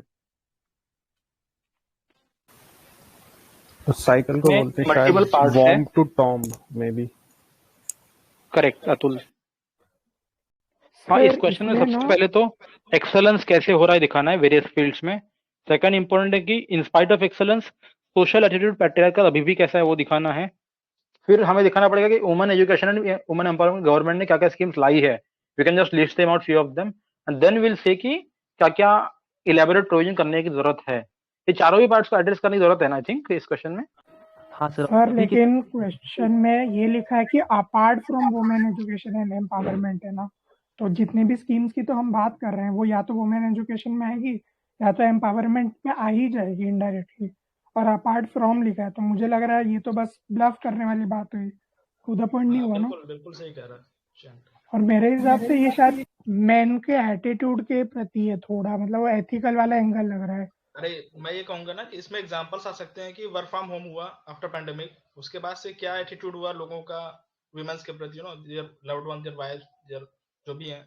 तो there lot of cases are there, domestic violence are there ना, एजुकेटेड क्लास से भी है, हमारे मिडिल क्लास से भी है, तो वो सब एंगल डालना पड़ेगा। तो वो हमें बताना पड़ेगा how we sensitise, gender sensitisation is the issue, in order to fight with patriarchal things. अच्छा, इसका मुझे लगता है बेसिक जो थीम थी वो पैट्रियार्की को कैसे हम एलिमिनेट कर सकते हैं, तो इसमें हम एथिकल एंगल हमें यूज करना चाहिए। जैसे एटीट्यूड में हमारे 3 कंपोनेंट होते हैं, कॉग्निटिव, अफेक्टिव, बिहेवियर, तो उससे हम आंसर लिख सकते हैं इसमें। But before moving to that, no, you have to also mention that how it is patriarchy, means how women are not promoted for the social and economic. For example, like there is a glass ceiling, and also women there is a prejudice that women are made for the pink collar jobs only. Okay, like they can't go for the IT jobs or like the technical jobs. So there should be constant that there should be glass ceiling, and they should be limited to the pink collar jobs. And along with that, whenever women they just proceed with their career, there is a concept of dual burden in which they have to manage their personal life, means the household works. Along with that, they have to manage their professional life. So where the husbands are not responsible for the care of children, so in that case also there is a dual burden. So overall they are not promoted as such in the social and economic sphere, and they have to be in the balanced adjustment with their families. So also patriarchy, Okay. जो order, you have to manage this as well. ठीक है, thank you history and thank you everyone, बाकी जो points दिए। अच्छा, again I will repeat, we will not be solving all the questions, हम बस focus करेंगे क्वेश्चन क्यों आया है, कैसे आया है, एंड इसका सोर्स क्या हो सकता है। नेक्स्ट क्वेश्चन देखते हैं, Sir, question just number one thing 18। I would like to add. There are some Yeah. questions जहाँ पर आपको एग्जाम्पल्स लिखने होते हैं, एंड आई बिलीव कि ये जो क्वेश्चन आपने अभी वुमेन वाला लिखा ना, इसमें आपको हर एस्पेक्ट में थोड़े थोड़े एग्जाम्पल्स देने चाहिए। ये मेरा मतलब, मैं एक्चुअल में ऐसा करता, तो जो भी आप लिख रहे हैं ना उसमें आपको एग्जाम्पल्स देना चाहिए इसमें। That's what I wanted to add, कि इसमें एग्जाम्पल्स वाला ठीक है, ध्यान रखना। करेक्ट। नेक्स्ट क्वेश्चन है, can civil society and NGOs present an alternative model of public service delivery to benefit common citizens? Discuss the challenges of this alternative model. तो ये क्वेश्चन पब्लिक सर्विस डिलीवरी के बारे में है, and government का जो current model है उसके अगेंस्ट में सिविल सोसाइटी क्या अलग कर सकते हैं, एंड अगर करेंगे तो उसमें क्या क्या दिक्कतें आएंगी, what are the negatives of it. तो ये पब्लिक सर्विस डिलीवरी कहाँ पे आ रही है, तो एथिक्स वाला रहेगा। नहीं सर, डायरेक्ट एक पॉइंटर है ना, development process and development industry, the role of NGO and various groups. तो वेरियस ग्रुप्स में सर यही आती है सिविल सोसाइटी, और ये तब आया था जब कोविड-19 के टाइम पे सर ब्यूरोक्रेसी एकदम फेल हो गई थी, तब सिविल सोसाइटी और एनजीओ ने ही बेसिकली ये कैंप लगाए थे, काफी हेल्प की थी माइग्रेंट्स वर्कर्स की, इनफैक्ट जो ऑक्सीजन सिलेंडर ये और लंगर वंगर सर, तो उसके अकॉर्डिंग हम लिख सकते थे। मतलब मुझे लगता है उसके अकॉर्डिंग ये क्वेश्चन पूछा गया, और ये आता रहता है सर एनजीओ और ये वाले सिविल सोसाइटी पे क्वेश्चन। सर रिसेंटली ना 2.5 डायमेंशनल वॉरफेयर की बहुत बातें हो रही हैं कि फॉरेन फंडिंग आ रही है एनजीओज को, तो ये शायद उससे रिलेटेड ही हो सकता है, क्योंकि इन लोग ने चैलेंजेस पूछे हैं। तो एक्सेलेंट पॉइंट। गवर्नमेंट ने अमेंडमेंट लेके आई है एफसीआरए नॉर्म्स में for foreign contribution to NGO. Amnesty International ने इंडिया को क्विट कर दिया है। फिर एनजीओ जो है जो एफसीआरए लेते हैं, they have to maintain a specific account in Delhi, new Delhi branch of SBI. This are ये सारी चीजों के कारण I think this question is there in the exam. National security adviser ने कि सिविल सोसाइटी कैसे डेवलपमेंट में बैरियर साबित हो रहे हैं। यस सर, ये बहुत बढ़िया पॉइंट बताया।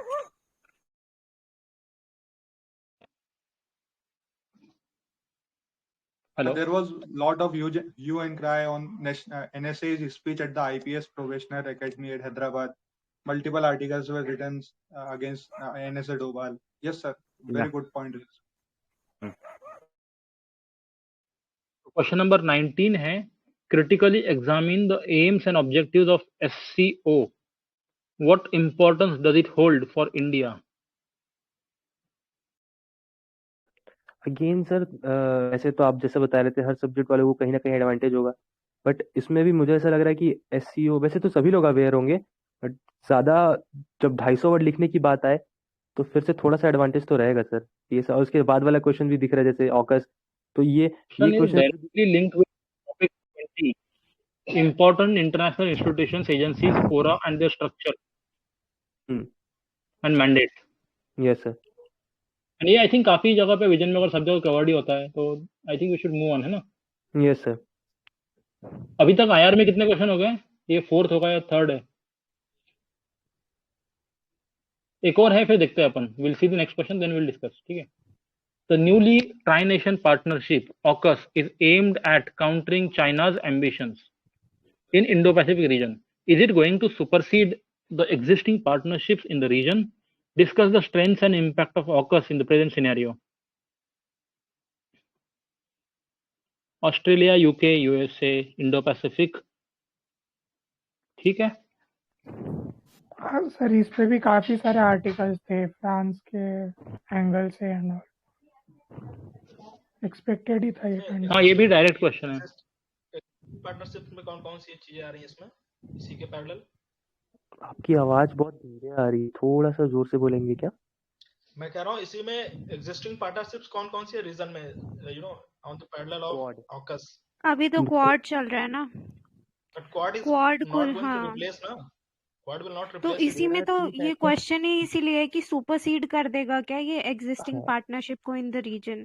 तो बेसिकली यही हो रहा है कि ऑकस और क्वाड कैसे, मतलब कौन सा ज्यादा वो होगा हाँ, मतलब किसको सक्सेसफुल या वेटेज ये। मिलेगा। बट अगर आपको चाइना को कंटेन करना है तो you can't left out India, because India is something in subcontinent region major power after China ना। तो फिर मुझे लग रहा है इसके अच्छा, एग्जिस्टिंग एक बार पैरेलल बताना। एक और था, किसी को याद आ रहा हो शायद, इसके पैरेलल पहले था ऑकस के पहले ही, जो उन्होंने रिफाइन किया, रीओरिएंट किया है बस केवल earlier submarine kind of agreement जिसमें न्यूजीलैंड भी था, अगर किसी को याद हो तो काउंटर करे। मुझे वो याद आ रहा है। बता दीजिए सर, बता दीजिए। हाँ, वो जिसमें न्यूक्लियर मिसाइल सप्लाई हो रही थी ना, ऐसा हाँ कुछ हाँ, सीन था जिसमें न्यूजीलैंड ऑस्ट्रेलिया भी था था। पहले, एक्चुअली वो हाँ एग्जिस्टिंग वही था पहले, बस उसको उन्होंने रीओरिएंट रिकॉन्फ़िगर किया हुआ है, ऐसा बोला जा रहा था। बट यू कांट से कि क्वाड को रिप्लेस कर रहा है ये। क्वाड को तो मुझे नहीं लगता, इससे हम कंपेयर करेंगे तो गलत हो जाएगा। मेरा थॉट ये है। ठीक है। अच्छा, एक चीज देखना, IR के ऊपर क्वेश्चन कौन से आए हैं। एक तो एशिया अफ्रीका रिलेशनशिप के बारे में है, इंडिया अफ्रीका रिलेशनशिप। एक है USA एंड चाइना का एंड सोवियत यूनियन का ट्रायो या फिर जो भी है ना, threat US China versus US Russia comparison. फिर एक और क्या था, राइट टू इक्वालिटी, तो छोड़ो उसको, अलग है वो। SCO एक है एंड ऑकस का एक है। 4 क्वेश्चन आ गए IR के इस बार भी, मतलब हमेशा की तरह आई थिंक 50 हो गए ना। 50 मार्क। 50 मार्क्स, वो तो आता है हमेशा, आई थिंक इतना ही होता है, 40 to 50 रहता है वो हमेशा। आई थिंक GS तो इस बार काफी स्ट्रेट फॉरवर्ड था, लेकिन वही है, you have to think and apply your brain, that's it. Sir, ये SEO वाला क्वेश्चन थोड़ा अजीब नहीं लगा? मतलब इन लोगों ने फुल फॉर्म नहीं दिया, एक आध मिनट तो सोचने में लग जाएगा किसकी बात कर रहे हैं। नहीं ऐसा यार, लगा। अरे यार, ऐसा नहीं SEO है। कैसे होगा यार? They are expecting you ना, you are UPSC aspirant, you are supposed to know these things. नहीं, हाँ एक्चुअली जिसका ऑप्शनल नहीं भी है वो भी IAS SEO तो मतलब न्यूज में भी था इससे पहली तो बात तो। हाँ, ईरान हाँ भी आ गया, मेंबरशिप हो गई नहीं नहीं, उनके मैं वो पास नहीं भी। बोल रहा हूँ पता नहीं चलेगा, लेकिन मुझे ना ऑलमोस्ट 30 सेकंड लगा SEO क्या है याद करने में। अच्छा नहीं हाँ, यार, ये होता है। नहीं नहीं, होता है ये। एग्जाम पेपर देखोगे तो कभी कभी फुल फॉर्म याद नहीं आती है इंसान को, तो ये होता है, दिस हैपेंस। सर एक बार अपना ओवरऑल एक टेक दे दीजिए, क्या है इस पे, मतलब tough to medium, medium to easy category क्या है?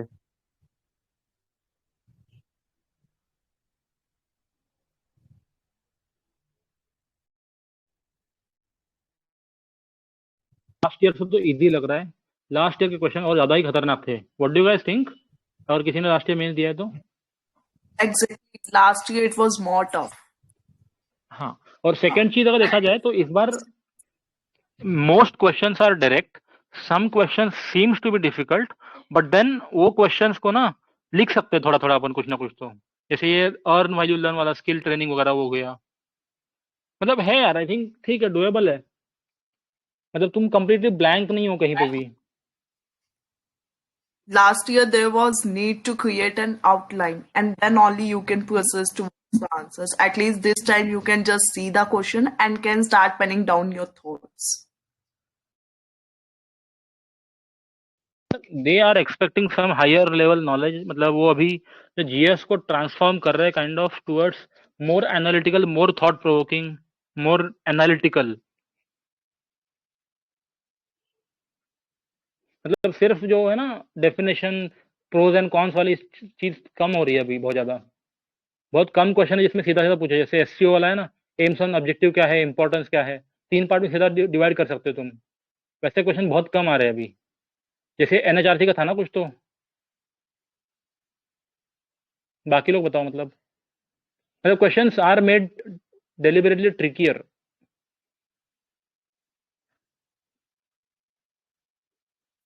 बच्चों राइट टू क्वालिटी वाला क्वेश्चन था इंडिया वर्सेस यूएस, वो थोड़ा सा आउट ऑफ कॉन्टेक्स्ट लग रहा है. वो उसमें बाउंसर है यार पूरा.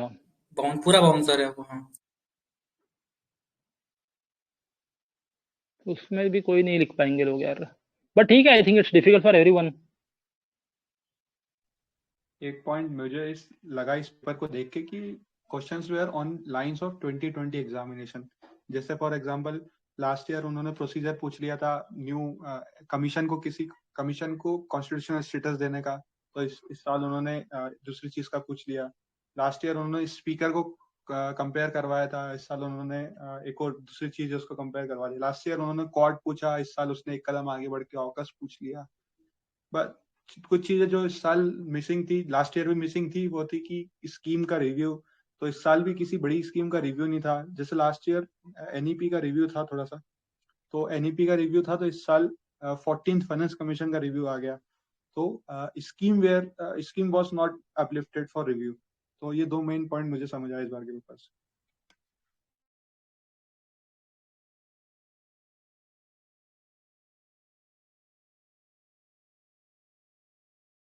आई बिलीव कि करंट से काफ़ी ज़्यादा रिस्पॉन्ड कर रहा था. जैसे लेजिस्लेटिव काउंसिल हो गया, या फिर ये पार्लियामेंट्री स्टैंडिंग कमेटी हो गई, ऑकस, एससीओ.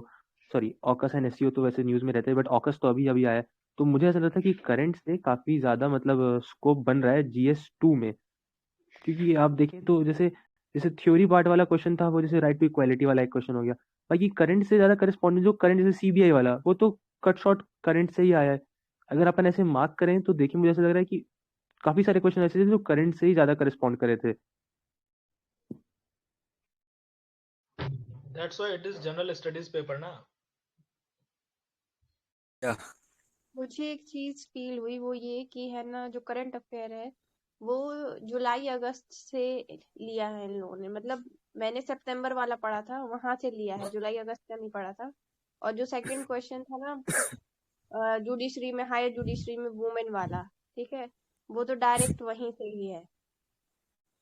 मतलब जो लास्ट लोग 8 करंट मंथ करंट बोल रहे हैं ना, I last have a 8 question month for you का ऑल. हाँ, आप कंप्लीट कर लीजिए मिस अनंत, फिर बात करते हैं. तो वो लास्ट 8 मंथ्स का जो करंट अफेयर है उसी में से सारे क्वेश्चन इन्होंने पूछे. बस एक ही क्वेश्चन है जो आप कहोगे कि 2 साल पुराना उन्होंने पूछ लिया, लाइक कॉन्स्टिट्यूशनल मोरालिटी, क्योंकि वो 2020 से ही चले आ रहा था.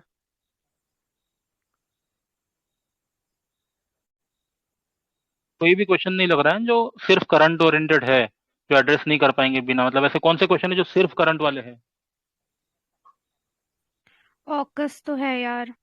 ठीक है, ऑकस है. इवन और बताओ. मेरे को लगा भी और नहीं था कि ऑकस पढ़ना चाहिए, लेकिन देखो ऑकस का क्वेश्चन आ गया पूरा का पूरा. और हाँ विजन एक्चुअली टेस्ट में फुल हुआ था क्या विजन में? या विजन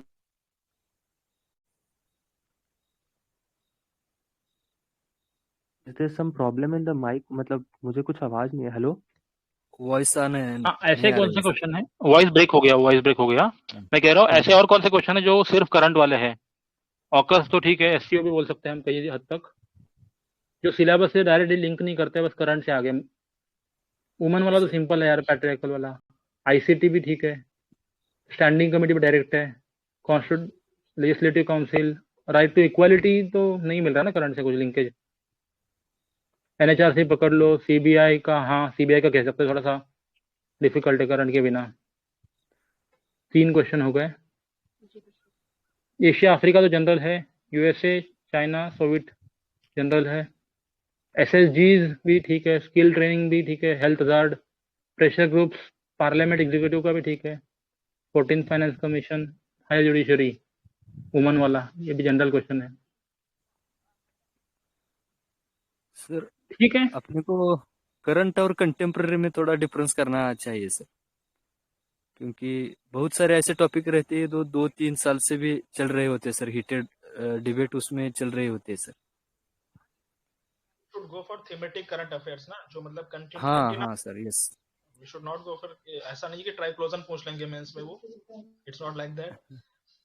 ये जो दूसरा क्वेश्चन है ना, women in the higher judiciary, it was a deliberate question, क्योंकि जेंडर सेंसिटाइजेशन इन जुडिशरी ये डिबेट चल रहा था बहुत दिनों से, पूरे साल रहा है। तो वो सब ऐसे हम नहीं कह सकते ना कि करंट से उसको कोरिलेट नहीं कर रहा है या फिर ऐसा। ठीक है यार, आई थिंक काफी टाइम हो गया, we should end the session now. 1 hour 15 minutes हो गए almost. Yes sir, thank you Darshan sir. हाँ, thank you very much everyone for your participation, thank you for all your inputs, काफी अच्छा सेशन रहा। Hopefully will do similar sessions for GS3 GS4 as well. तो कल मिलते हैं, I think 12 बजे खत्म होगा ना पेपर। ठीक है, GS3 या GS4 के लिए कल अरे एक करेंगे। ही बार में ले लो ना, दोनों का। नहीं, अरे एग्जाम हॉल होते ही। So I'll stop the recording here, then we'll discuss. Thank you very much everyone. And if you guys have not subscribed to our YouTube channel, please go and like the video and subscribe to channel please. ठीक है? Thanks everyone.